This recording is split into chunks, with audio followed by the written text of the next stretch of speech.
Boa noite. Vocês estão me vendo? Vocês estão me ouvindo?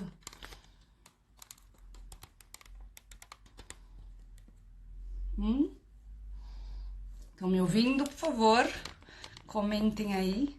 Dá para me ouvir? Oi, pessoal. Escrevam, por favor. Thank you, Renan. Dá para me ouvir? Eu tô de Wi-Fi, aliás. Tô. Tá tudo certo, então? Tá, então vamos aguardar o Dr. Pacheco. Obrigada, Cassiele. Oi, Fê. Olá, doutor Pacheco. Chegou.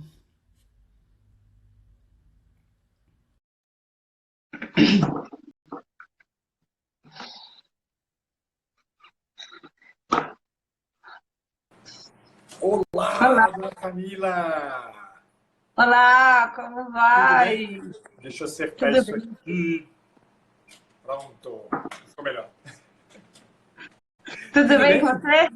Eu Tudo, tô bem, e você? finalmente. Que bom, que bom. Ah, finalmente conseguimos fazer. Que bom que deu certo hoje, né? Que ótimo, que bom mesmo. Ah, que honra. Obrigadão por ter aceitado aí falar desse tema que é tão caro pra gente, né? É. Alegria é minha, dona Camila, alegria é minha, você sabe disso. Ah, que bom. É, bom, todo mundo conhece o Dr. Pacheco, né? Dr. Pacheco, este bom homem, eu nunca me esqueço quando o Ítalo falou, Pacheco é um bom homem, eu falei, mas ele acertou? Este bom homem, este sábio que nos conduz aí, está conduzindo um bando de gente, né? Um bando de maluco, não. Ele estava conduzindo um grupo muito legal aí de psicólogos, mas um monte de gente pelo Instagram e pela vida fora, né? Ai, ai, ai, ai, ai. Travou? Quem Travou, deu uma travou? travadinha, mas voltou. Eu Tá. não sei, aqui pra mim foi você que travou. Aqui para você. Então, na verdade, quem travou Hoje, foi a hoje não net. vai ter rodeação pela casa, se Deus quiser, vai dar tudo certo, fique tranquilo. Tomara. Então, aqui. Bom, pessoal, eu convidei o Dr. Pacheco para vir falar sobre a nova cara da psicologia no Brasil, porque a gente está vivendo um momento muito legal. Eu penso que de conscientização da nossa classe, vamos chamar assim, e também, né, do público em geral, né, da importância da psicologia, do papel da psicologia, né, na sociedade, na vida das pessoas, esse papel que eu penso ser um papel super privilegiado, né, e inclusive, né, para a gente poder esclarecer um pouco que papel, que lugar é esse, o que a gente pode, né, trazer de contribuição para as pessoas e essa nossa essa visão, essa nova visão que a gente tem, bom, que esse grupo de pessoas conseguiu trazer à tona, principalmente depois do advento do Ítalo, que certamente, né, a gente tem essa super gratidão, nunca deixo de mencionar que certamente né, causou essa transformação na vida de muitas pessoas, inclusive da gente, né, Paulo? Né, para a gente foi uma grande graça tê-lo conhecido e o impacto que ele trouxe na nossa psicologia, né, na nossa forma de praticar a psicologia, na nossa forma de atuar clinicamente também, né? E aí, como eu conversei com ele há mais de uma semana a respeito desse assunto, a segunda pessoa que eu quis chamar justamente tinha que ser quem? Tinha que ser você, lógico.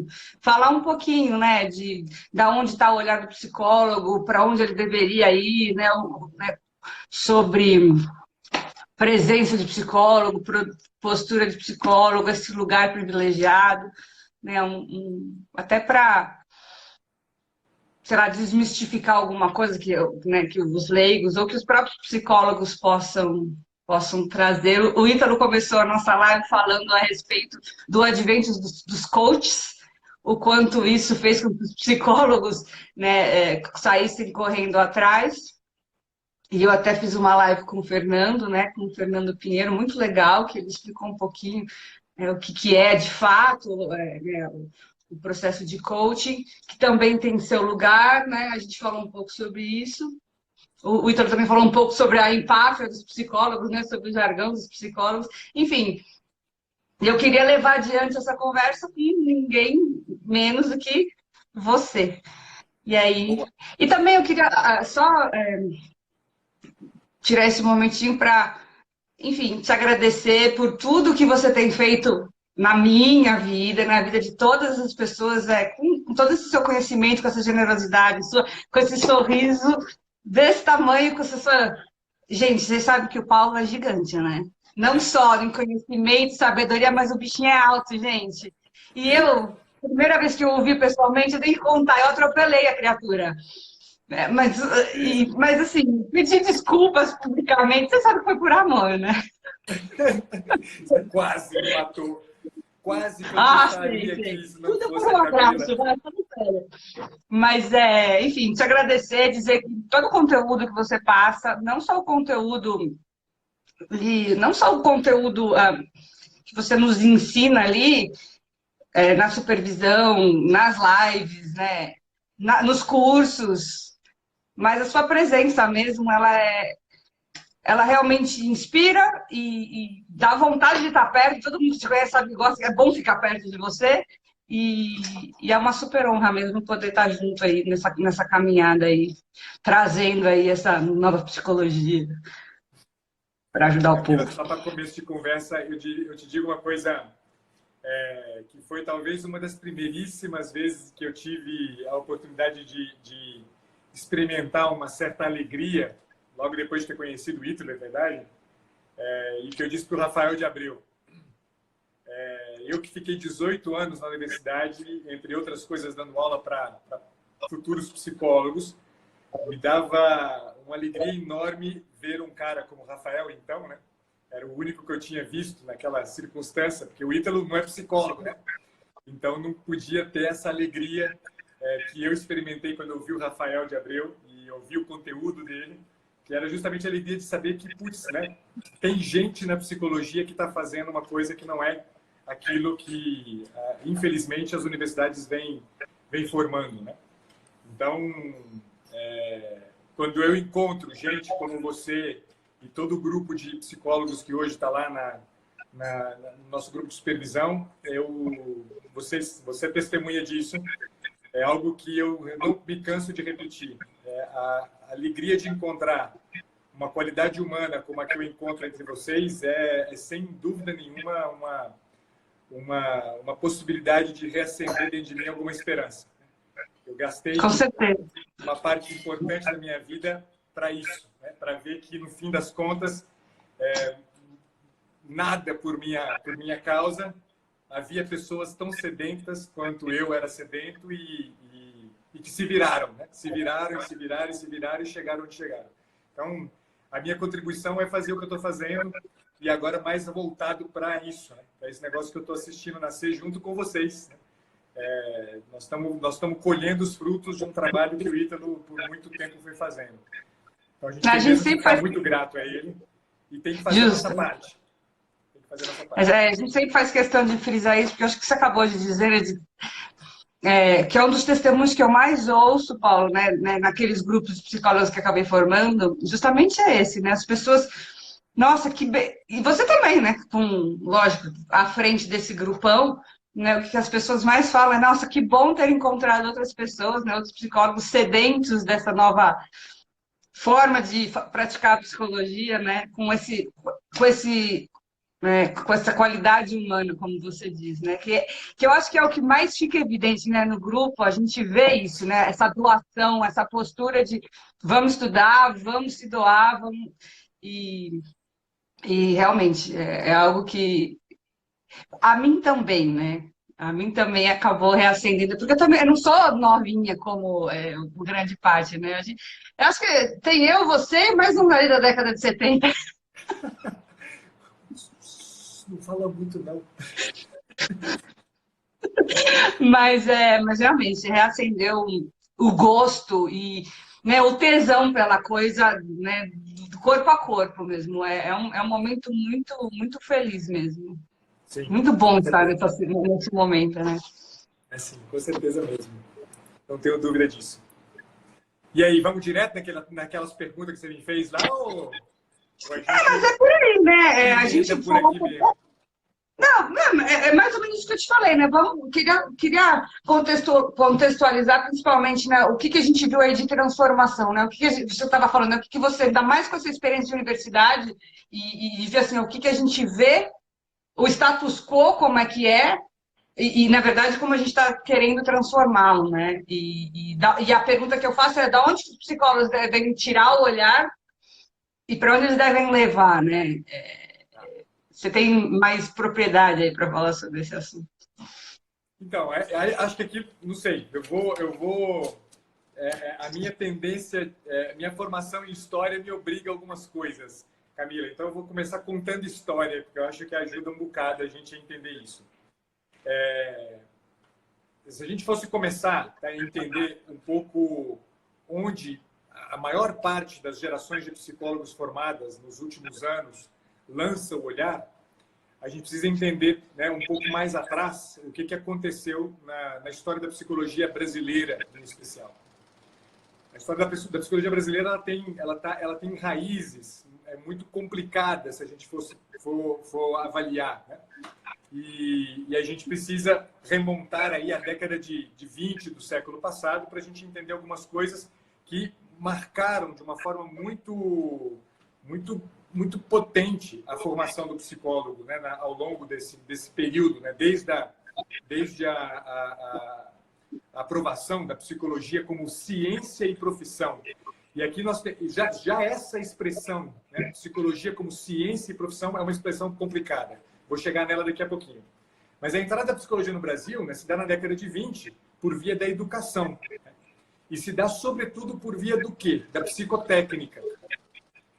Então, era aplicada, por um lado, no campo organizacional e, por outro lado, no campo educacional, sempre com uma perspectiva de avaliação, sempre com uma perspectiva muito técnica. Ontem, conversando com o Melk, da Formação do Imaginário, que a gente falava sobre Dostoiévski, uma das coisas que eu trazia à tona era um juízo que o professor Gilberto Safra, você conheceu, né? O professor Gilberto Safra dava justamente sobre isso. Toda vez que a gente lança um olhar ou muito técnico, ou marcado por uma teoria muito fechada, circunscrita, né, a conceitos muito duros, né, muito cristalizados, a gente inevitavelmente cega, né? A gente fica inevitavelmente cego à compreensão daquilo que é humano.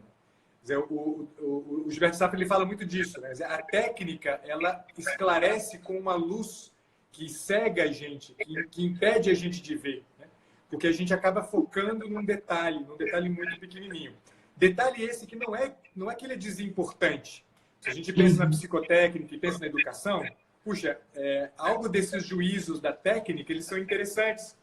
Né? Se você pensa que, sei lá, né, uma certa compreensão do dinamismo de atenção humano dentro de sala de aula, permite a você, certamente, a pensar uma estrutura pedagógica que seja adequada a esse padrão de atenção. Né? Mas só que não é verdade que isso aqui explica o humano, né? Não é verdade que isso aqui dá conta, né, daquilo que, por exemplo, no campo da educação, é fundamental que a gente se ocupe, que é justamente se ocupar do humano, né, da pessoa que está ali. Se eu não sei o que é essa pessoa, eu posso dominar todas as técnicas pedagógicas que eu não formo nada. Eu não formo absolutamente nada. Eu tenho lá um domínio pedagógico, um domínio retórico, um domínio escambau, mas eu não formo, né? Eu, na verdade, eu faço um pouco daquilo que o Gabriel Marcel chama de hominização, né? Eu promovo um processo que é natural. Né?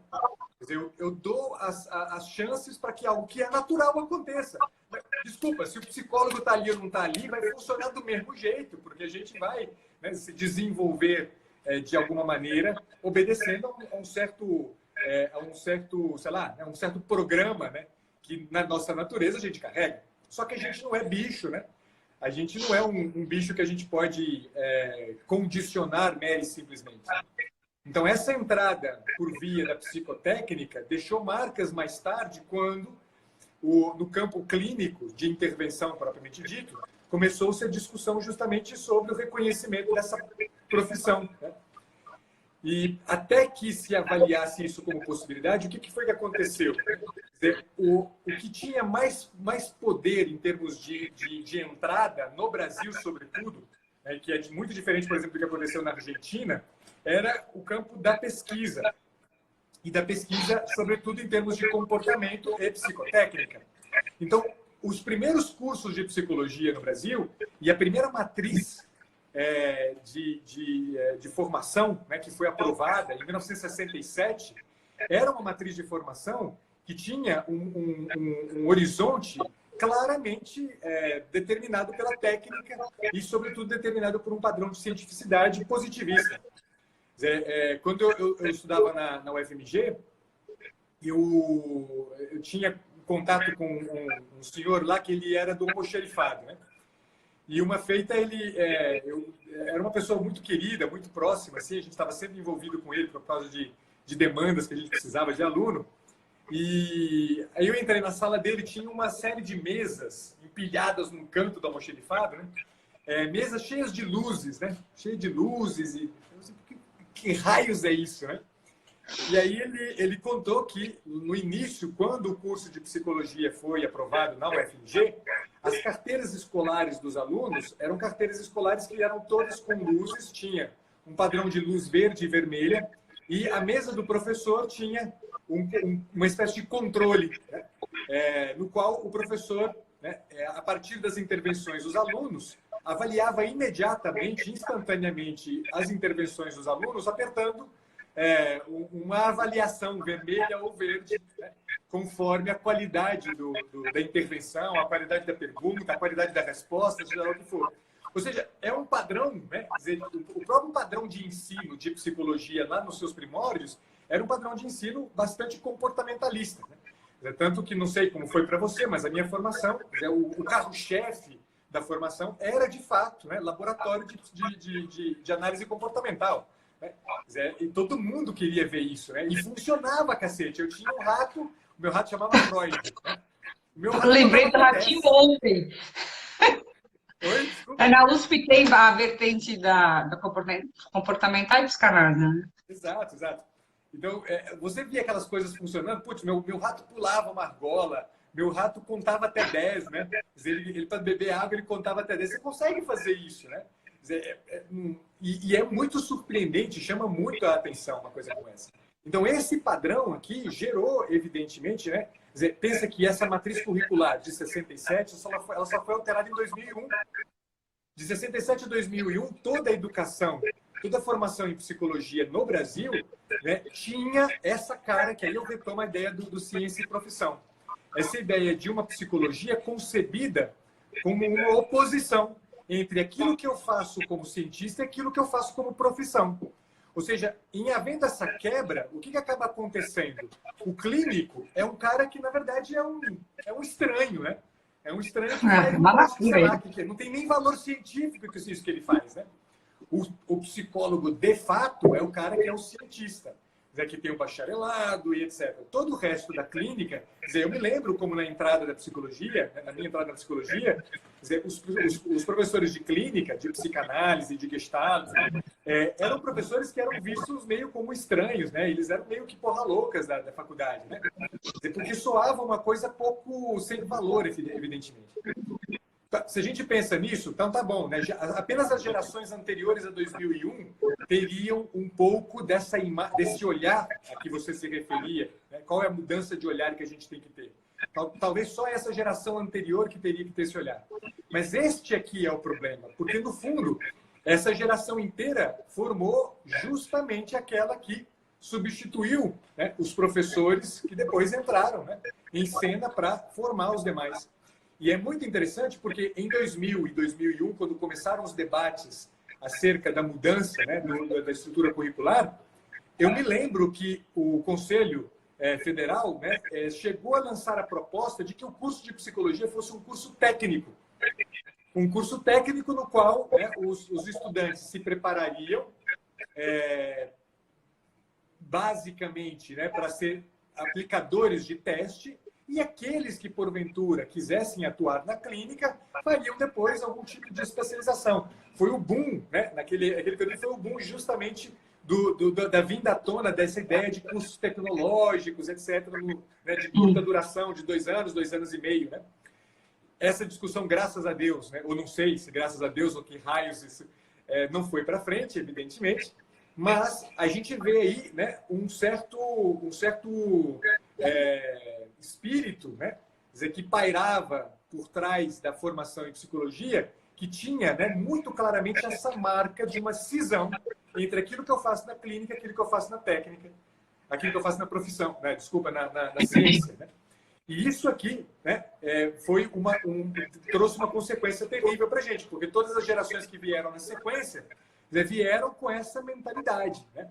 Mesmo que a estrutura curricular tenha ganhado características ideológicas muito mais marcantes, né? Como a gente assistiu a isso aqui, mas né, esse padrão ideológico, de novo, é um padrão dicotômico. Né? A gente sabe, né, toda a perspectiva materialista, histórico-dialética, que domina hoje a psicologia, é uma mentalidade que é dualista. Quer dizer, que, no fim das contas, é um dualismo que é um dualismo maniqueísta. Quer dizer, tem valor uma certa coisa em detrimento de uma outra que não tem valor. Né? Quer dizer, quando você concebe isso aqui como estrutura de formação, para onde que o olhar do psicólogo é lançado, Camila? Ele é lançado justamente para aquilo que, em alguma medida, oferece para o clínico algum rigor. Só que né, o rigor que se concebe é o rigor técnico e o rigor teórico. E esse rigor técnico e teórico faz aquilo que o Gilberto Safra anunciava. Quer dizer, faz com que a gente ofusque a nossa capacidade de olhar. Eu não vejo mais o cara. O que eu estou vendo só? Eu estou vendo na verdade, eu atuo como quem atua no leite de Procusto. Né?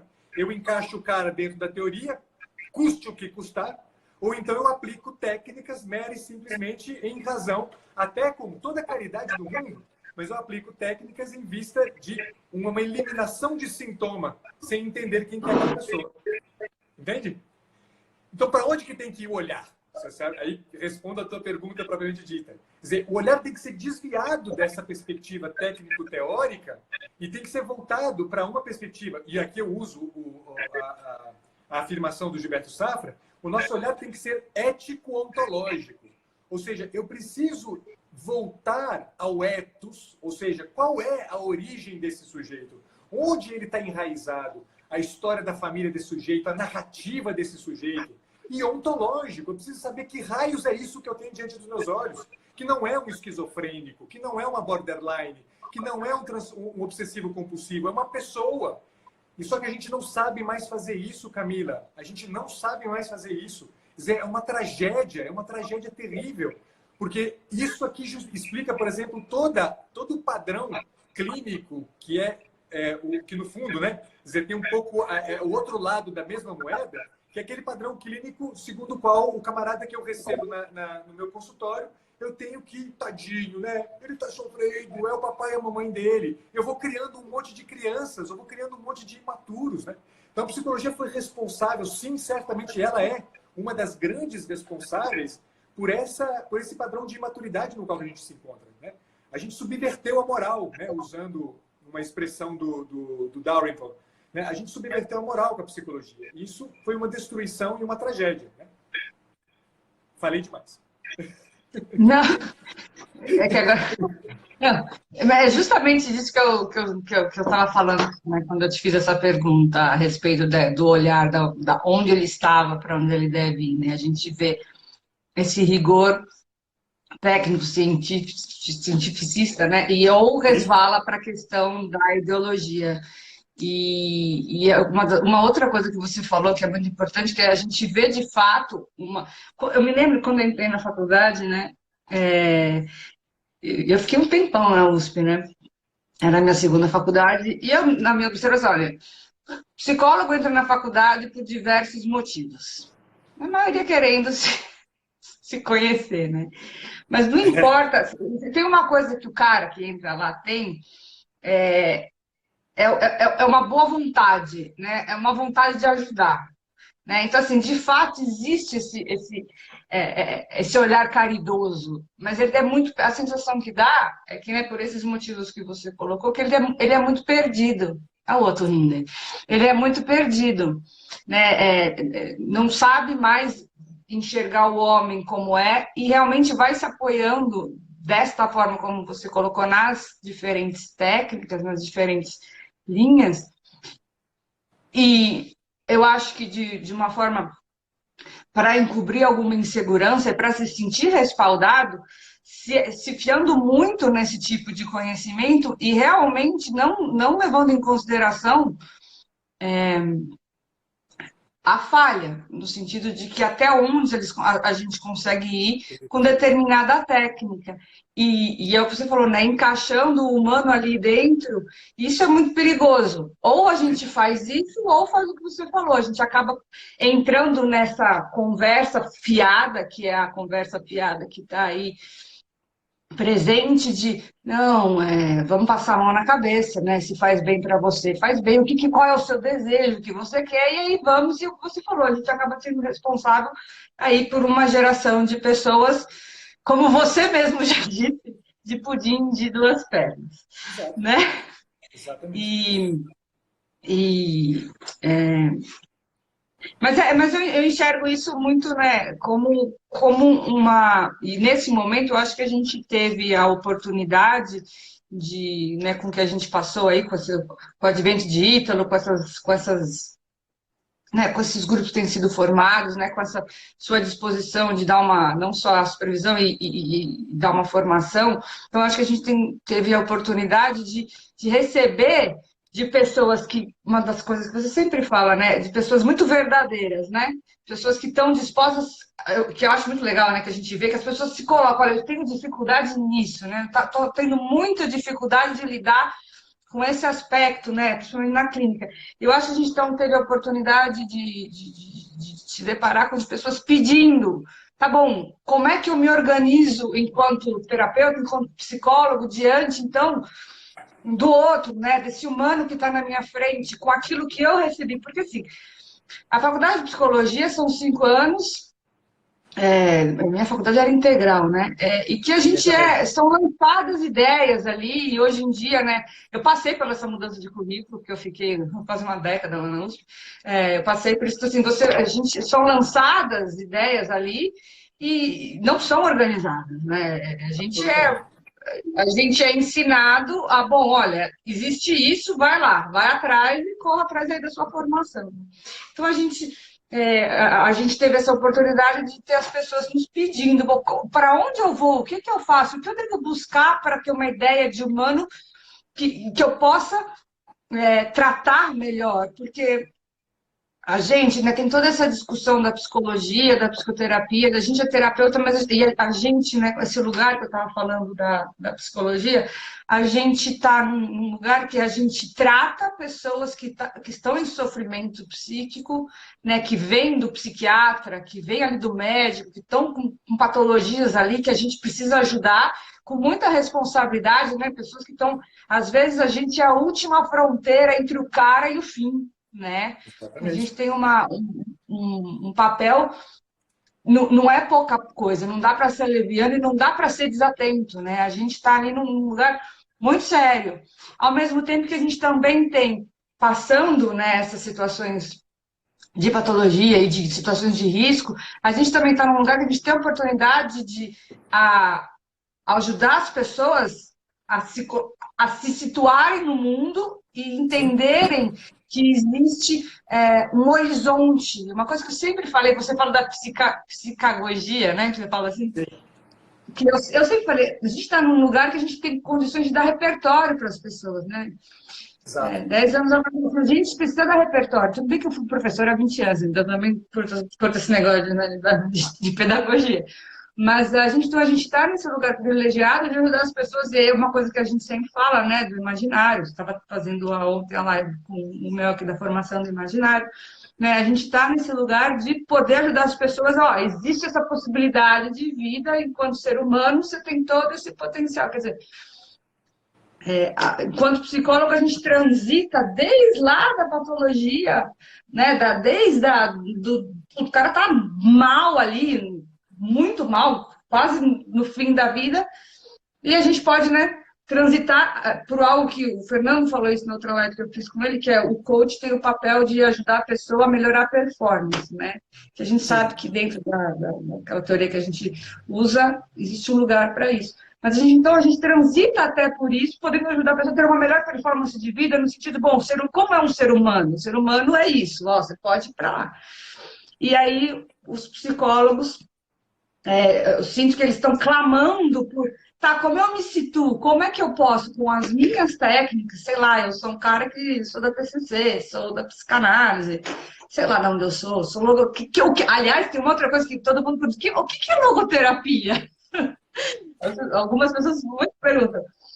Então, assim, eles estão pedindo, o que eu faço? Teve uma pergunta que me fizeram, por onde eu começo? Perfeito. Então, assim, e aí daí a pergunta, inclusive, de, né, para onde trazer esse olhar, né, daquele que se entende enquanto psicólogo e essa pessoa que tem essa boa vontade de ser alguém de fato para o outro nesse lugar. Eu não sei, eu vou, de novo, vou brincar de contador de história aqui. Para quem pode. O que eu fico pensando, Camila? E aí eu penso muito na minha formação, né? E eu vejo, sobretudo, o que foi se tornando a formação, e eu assisti de dentro, como professor, né? Essa transformação paulatina até o momento atual, que eu acho que é o mais trágico de todos. Quem hoje está na universidade se formando em psicologia está certamente no fundo do poço, né? O que, né, para mim, eu percebo como uma característica que talvez tenha me salvado como clínico, né, como terapeuta, e que eu acho que talvez seja o horizonte que permite às pessoas hoje na clínica, ao psicólogo, ao profissional, quer dizer, fazer essa transição aí, né, quer dizer, de um olhar tecnicista para um olhar mais humano, é justamente a gente aprender uma coisa que, infelizmente, está se perdendo cada vez mais na formação, que é entender, né, isso é o que eu me referia antes, dessa dicotomia entre ciência e profissão, entender que ela não pode haver. A pessoa na clínica, ela tem que assumir, é obrigação dela assumir o olhar do cientista. Mas o olhar do cientista, não do cientista positivista, veja, mas o olhar de quem investiga. A gente não faz mais isso, né? Você tem visto no grupo de supervisão, como eu tenho recorrentemente nessa última semana, então eu falei disso algumas vezes, quer dizer, a gente não está habituado a estar diante da pessoa como quem não sabe o que tem diante de si. E que, portanto, é obrigado a estar de olho arregalado diante do outro, investigar e buscar recursos para entender adequadamente. Então, uma das minhas grandes insistências, e eu sofri disso na minha formação, e isso ficou uma marca patente da formação psicólogo, a gente precisa entender e conceber o processo clínico dentro de um manejo. A gente não sabe fazer isso. Quer dizer, quando muito TCCeuta sabe fazer isso, quando muito coach sabe fazer isso, o psicólogo não sabe fazer isso. O psicólogo não sabe o que é o princípio, o que é o meio, o que é o fim. Ele não sabe o que ele deve fazer no princípio, ele não sabe o que ele deve fazer no meio, o que ele deve fazer no fim. Ele concebe o processo terapêutico como um troço que dura para sempre, né? A ideia de terapia infinita, né? Que não termina nunca mais, é terrível, porque prende o sujeito, agarra o sujeito numa concepção limitadíssima, né? Que é a concepção teórica que sustenta o autor, né? o clínico. Ou seja, a ideia que eu vi aí subindo várias vezes, né? Escolha a sua abordagem, né? É uma ideia que, no fim das contas, né? ela engessa, né, o sujeito e impede justamente esse olhar de investigação. Porque quando eu escolho uma abordagem, o que vai sobrar para mim? O leite de Procusto. Eu vou querer encaixar o cara na minha abordagem. E aí, olha só, se eu sou sério, se ele não cabe, eu mando ele embora. Mas o problema, Camila, é que 99% dos psicólogos não é sério. E vai encaixar o camarada dentro do seu leito de Procusto. Vai encaixar o camarada dentro da sua teoria. E aí vai fazer justamente isso, vai levar ad infinito um processo que, no fim das contas, vai acabar com o sujeito. Então, a primeira grande mudança que tem que haver é que a gente tem que entender que quando eu me coloco diante do meu cliente, eu sou um profissional obrigado a ter um olhar escancarado para aquele sujeito e que está o tempo inteiro com uma interrogação e não com respostas. Eu vi isso acontecendo, na verdade, uma mudança cultural entre os alunos, desde a minha primeira turma na Pontifícia Universidade Católica de Minas Gerais até a minha última turma na Universidade Mackenzie, eu fui assistindo a um declínio abissal da capacidade das pessoas, dos alunos, de fazer pergunta, Camila. Os alunos não sabem mais fazer pergunta, eles têm respostas prontas para absolutamente tudo. Eles têm opiniões muito bem formadas e consolidadas sobre absolutamente tudo. Um desgraçado como esse sai da universidade e entra e abre um consultório, abre uma portinha de boteco em qualquer esquina do Brasil, o que raios ele vai fazer? Ele vai acabar com a raça das pessoas que encontrarem. Porque, no fundo, o que vai sobrar para ele é justamente, de novo, uma tentativa de encaixar e absolutamente incapaz de entender o que está na frente dele. Então, a virada está em manter um olhar de interrogação.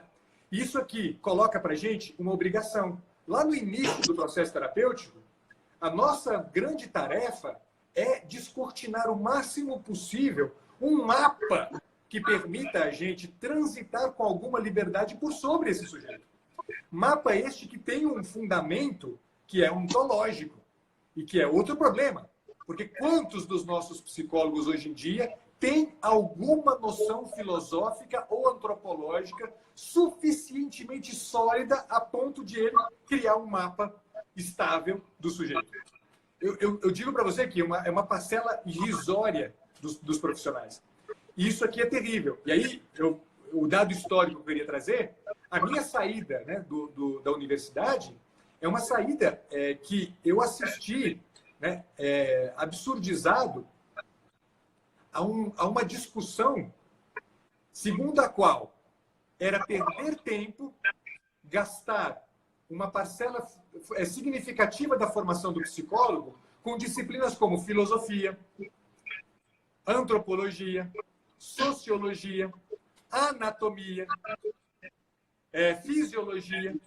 Você que teve uma formação integral como a que eu tive, você se lembra, e você certamente passou por isso, dizer, é impressionante, porque se eu olho o meu currículo... Era pouco. Exato. Tive tudo isso, mas era pouco.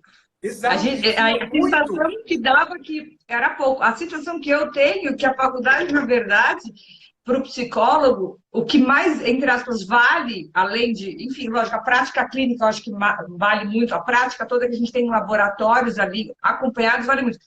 Mas justamente essa formação de base, me parece que é o que a universidade tem condições de oferecer, sim, principalmente.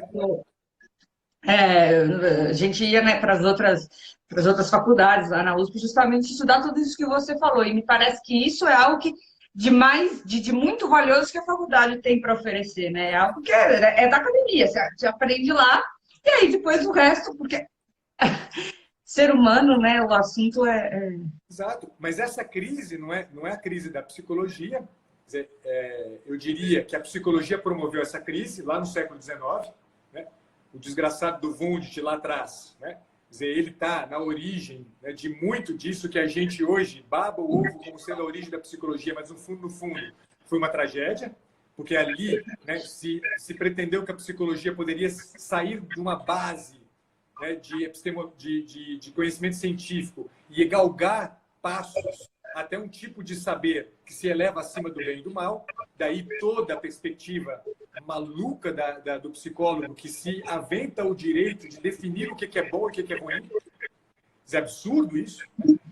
Ou seja, mais uma vez, né, uma fragilidade na formação. A gente vê o que acontece com um psicólogo que chega dentro da clínica e diz para o camarada que ele tem que abandonar, né, a culpa judaico-cristã na qual ele está amarrado por conta da fé dele. Mas vá pra puta que o pariu, esse desgraçado desse cara. Dizendo, vá pra puta que o pariu. Um cara como esse não merece o título sequer de homem.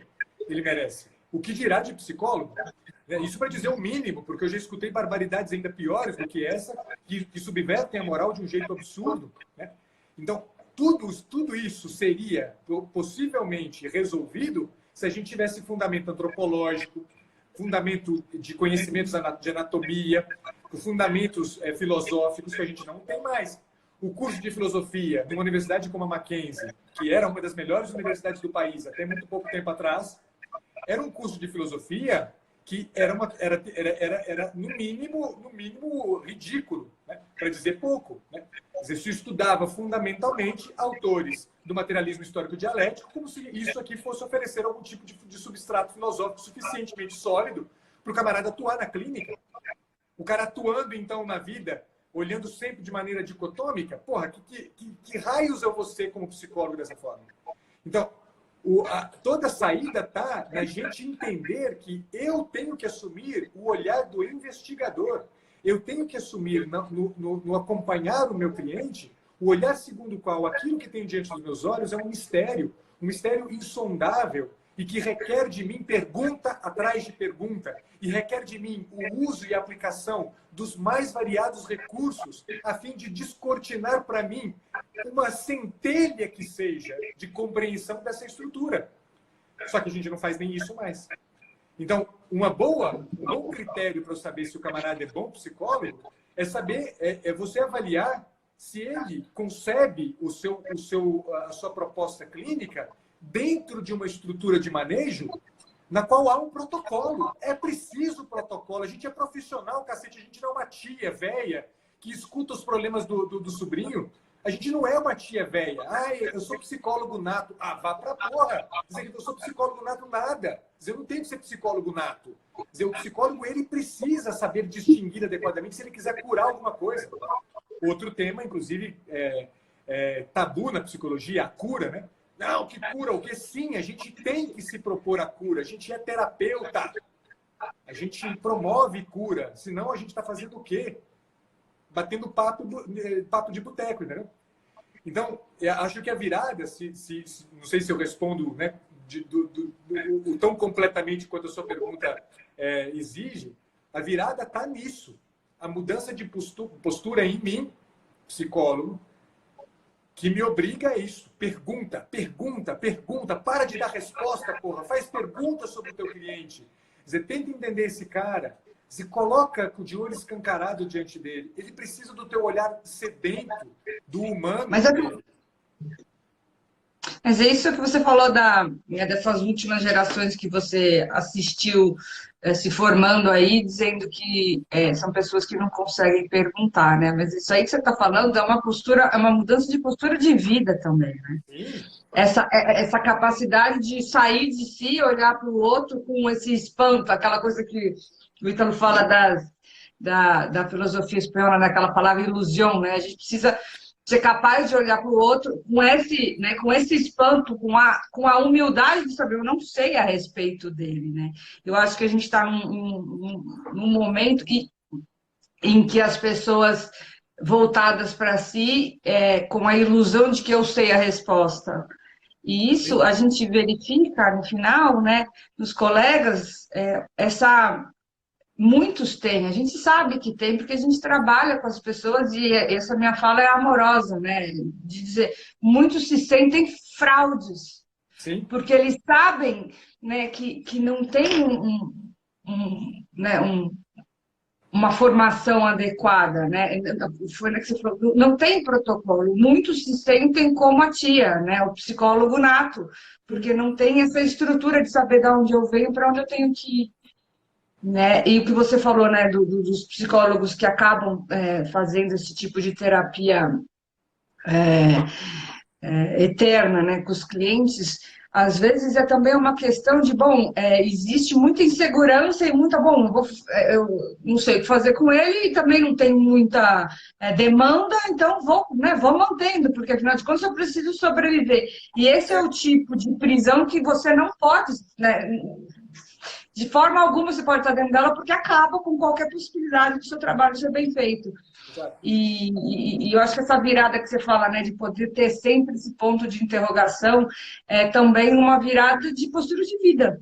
né, que diz muito a respeito, eu acho que, do nosso tempo, né, esse olhar, porque é o que eu falei, né, o local privilegiado, eu pelo menos acho que é, o local privilegiado que a gente está, assim, né, enquanto psicólogo, na estrutura da sociedade e mais ainda diante do outro, né, poxa vida, né, a gente a gente está ali, né, diante de uma pessoa com a possibilidade de fato olhar para ela e tem que ter essa abertura do despojo. Tem um desconhecido aqui, né?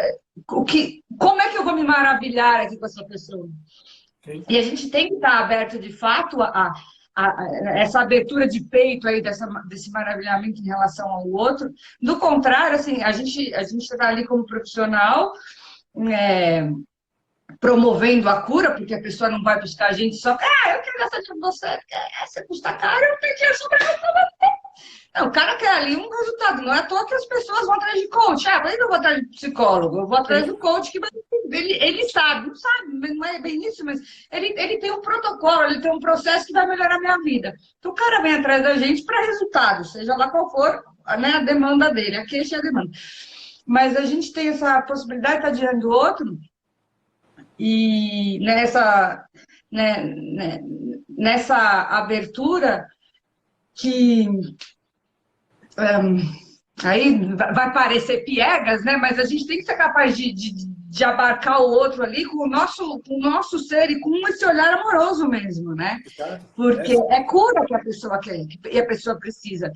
Mas essa postura de, bom, ou eu encaixo ali na técnica, ou eu vou tentar ali subverter a moral, que eu não sei que eu estou fazendo isso, mas eu vou, enfim, eu tô me encaixando aí numa ideologia vigente, não estou nem sabendo, ou às vezes estou, mas enfim, faço, né? Você foge completamente disso, isso não é possível, você de fato estar numa presença amorosa diante de outra pessoa, porque você está cumprindo outra agenda, né? E é uma agenda que a gente vê muito, que é uma agenda baseada numa insegurança, numa falta de noção mesmo, né? Da onde eu estou, para onde eu vou, e eu acho isso triste. Até por isso a necessidade, eu senti, da gente falar um pouco sobre isso, até para a gente poder esclarecer e ajudar as pessoas, enquanto psicólogos e até enquanto, né, clientes mesmo, a entender que há esperança de você transformar essa nossa atividade em algo muito mais eficaz, vamos dizer, não sei se a palavra é eficaz, mas algo muito maior, muito mais humano e com o resultado que a gente pretende, sabe? E com que de fato nos represente enquanto pessoas que estão ali para se colocar, se doar e fazer um trabalho bem feito, né? Sim. E aí eu até diria uma coisa muito legal, né? Você falou uma coisa aí, Camila, que se a gente for pensar, né, na nova cara da psicologia brasileira, e aqui eu me permito reiterar o que eu dizia logo no início dessa nossa conversa, da qualidade humana que eu venho encontrando entre, né, os psicólogos com os quais eu tenho tido a graça de travar contato na supervisão e em outros ambientes. O que eu percebo, Camila, e que eu acho que a grande mudança que está acontecendo tem que ver com isso que você falou, e que eu me permito dizer com todas as letras algo que certamente faz os professores universitários hoje rasgar as vestes. O que caracteriza a nova psicologia que está aí nascendo e que em muito breve tempo vai deixar marcas indeléveis nessa profissão que é a psicologia, é exatamente que porque a gente ama, a gente abre o olho. Não é o contrário. Não é porque eu abro o olho que eu amo, mas é porque eu amo. É porque eu amo que eu sou capaz de ter pergunta. Porque se eu não amo, não adianta, que a minha técnica não vai me fazer amar. Eu só sou capaz de amar aquele cara lá na minha frente, porque quando eu olho para ele, eu vejo que ele tem uma pessoa. E por isso eu tenho que saber, eu tenho que conhecer e tenho que amar o que é a pessoa humana. De fato, a pessoa humana tal como se apresenta ali, com aquela dor, com aquele sofrimento, com aquela amargura. Quer dizer, é aquela pessoa que eu amo. O psicólogo hoje em dia, e eu vejo isso, Camila, entre todas as pessoas que eu tenho tido, de verdade, a graça de conviver no âmbito da psicologia e que, né, travaram contato de alguma forma com isso que o Ítalo tem trazido, o que eu vejo é isto. Homens e mulheres que estão reaprendendo a amar a pessoa humana. E a amar a pessoa humana de um jeito que é absolutamente curativo. É verdadeiramente terapêutico. Algo que universidade nenhuma desse país, curso nenhum desse país, professor nenhum pelo qual eu passei, foi capaz de dizer com todas as letras: aprender a amar. Só que isso só vai acontecer, né, entre a gente quando a gente começar na formação, pelo menos o psicólogo, né, a escutar algo que é a segunda coisa que você referiu aí, que eu acho que é importante. A escutar o fato de que esses profissionais que estão saindo da universidade saem com um buraco gigante no peito. Saem todos com um buraco gigante no peito. Só que eles não sabem, muitas vezes, nomear que porcaria de buraco que é esse. E aí está a grandeza de um Ítalo. Aí está a grandeza de profissionais como vocês, né? Quer dizer, que têm feito todo o trabalho que têm feito, porque vocês testemunham que é possível preencher esse buraco da forma mais adequada possível. E não é preencher só com algum tipo de coisa fofinha, né, bonitinha, né, que salva. Não, é preencher com um drama. É preencher com o drama que é eu saber que eu sou incapaz e permanecerei incapaz de abraçar toda a enormidade de mistério que é aquilo que está diante de mim. Mas para isso eu tenho que amar. Para isso eu tenho que amar. Então eu tenho que reconhecer esse buraco. E eu vejo cada vez mais, é crescente, Camila, o número de psicólogos nesse país que me procura pedindo supervisão. Eu já tenho uma fila de espera gigante. Por que raios? Porque eu sou Brad Pitt? Não, não tem nada a ver com isso. Tem que ver com o fato de que o Ítalo marcou a forma como eu trabalho, o Ítalo marcou a forma como cada um de vocês trabalha, de um jeito tal que quem olha para a gente não pode não dizer: tem um troço diferente aí e que responde aquilo que eu anseio. Eu não sei como é possível, mas eu quero isso para mim. E lança uma pergunta para a gente. Lança uma pergunta para a gente, Camila, o tempo inteiro. A gente tem uma baita de uma responsabilidade. A pergunta que eles lançam para a gente é: Camila, como raios você faz para ser assim? Por que você é desse jeito? O que acontece com você que você é assim? Se a gente não sabe responder essa pergunta, a gente vai se isolar. A gente vai continuar preso dentro do nosso consultório, acreditando-nos sozinhos. Eu escutei centenas de psicólogos dizendo: estou sozinho, não sei o que faço. Povo, não tão sozinho mais não. Não tão sozinho mais não. Tem uma galera e uma turma de um coração gigante e com uma qualidade humana, repito, gigantesca, e de uma disponibilidade, uma generosidade absolutamente inconfundíveis a olhos vistos, que vocês podem se aproximar e pedir socorro. Camila, me ajuda a ser um profissional assim. A gente precisa estar aberto para isso. Isso vai mudar. E eu não quero fazer profecia, mas eu tenho absoluta convicção de que em 10 anos, exagerando, a estrutura da formação em psicologia do Brasil vai obrigatoriamente ser completamente outra. Anotem isso que eu estou dizendo. Em 10 anos, no máximo, nada disso que hoje a gente encontra vai permanecer, porque não subsiste, não dá conta. Anota.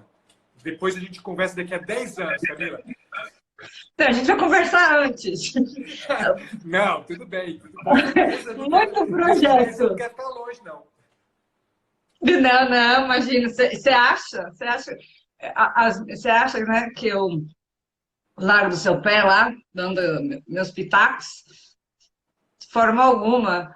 Mas isso que você está falando, é muito bonito também, porque o pessoal escreveu uma onda de amor, né? Assim, mas é muito legal que esse amor é um amor com os pés no chão. Não tem nada, como você falou, fofinho, bonitinho. É gente interessada em gente e sabendo que precisa conhecer o que que é o humano, porque tem que amar. E alguém escreveu, não é a humanidade, é a pessoa, de fato, é a pessoa que está diante da gente. E a gente são pessoas dispostas a, de fato, conhecer o que é de fato ser humano, né? E correr atrás.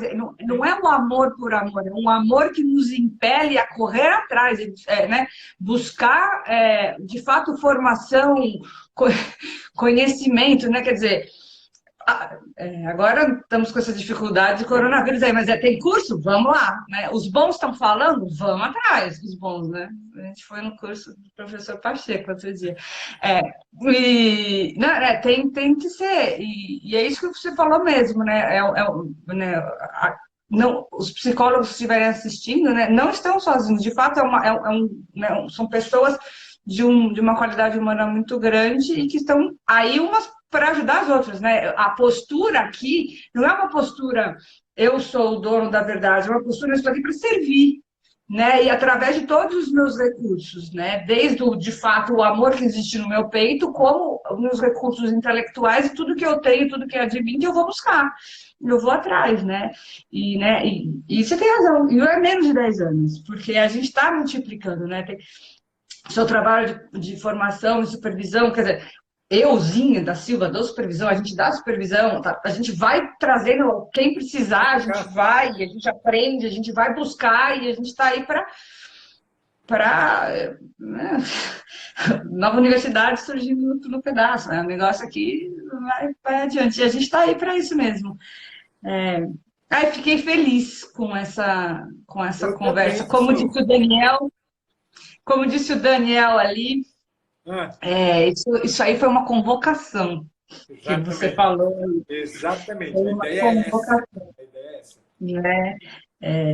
Há muito a ser feito e a gente tem um local privilegiadíssimo, né? A gente está nesse lugar muito privilegiado e a gente tem que realmente ocupar esse lugar. E aí, falando para aqueles que eu sei de coração que se sentem perdidos, né? Tem muito psicólogo que sai formado perdido, eu não sei o que eu estou fazendo. E para de fato amar, né, aquele que está diante da gente, a gente tem que conhecer o que é um ser humano, porque senão a gente fica apegado de fato à técnica, né? E que, né, na técnica a gente não ama ninguém. E as pessoas que né, saem da faculdade, a gente sabe que na universidade eles são ensinados assim, você tem que ter uma abordagem só, coisa e tal, mas a gente lida com pessoas e a gente está aqui para, de fato, se implicar, se colocar com muita responsabilidade e muito amor mesmo, né? É um lugar muito privilegiado. E realmente tem... Eu nem sei que horas são, quanto tempo se vai cair essa live. Deve estar faltando uns 2 minutos aqui, pelo relógio, deve estar faltando uns 2 minutos. Então, você veio... Timing de psicólogo, deu 1 hora, quer dizer, 50 minutos, o negócio começa a coçar. Não tem relógio. E a gente realmente, a gente está cercado de ótimas pessoas, não só os psicólogos, né, do grupo ali, do seu grupo, mas todos esses psicólogos que a gente teve a felicidade de encontrar a partir de Ítalo, foi muito bom. Então, te agradecer muitíssimo, adorei. Muito obrigada por esclarecer. Eu acho que as pessoas também tiveram a graça de te ouvir e de colocar em perspectiva o que é essa nossa proposta e a sua convocação. Grande. Camila, mais uma vez eu só tenho a agradecer. Você sabe muito bem o tanto que eu te quero bem. Fico muito feliz de te ter esse diálogo aqui. Espero que aconteçam outros. Estamos sempre à disposição. E você sabe, conte comigo para o que for, né? E agradecer ao pessoal que esteve aí. Bom, obrigado a todo mundo. Doutora Ellen, obrigado. Ela é uma responsável por isso tudo está acontecendo aí. Com certeza ela é uma das responsáveis. Obrigado, Ellen. Com certeza. Com certeza. Um abração e a gente se vê por aí, né? Vamos ver qual será a próxima aventura. Tá Com bom? certeza. Obrigado, Camila. Beijão. Obrigado eu. Você também.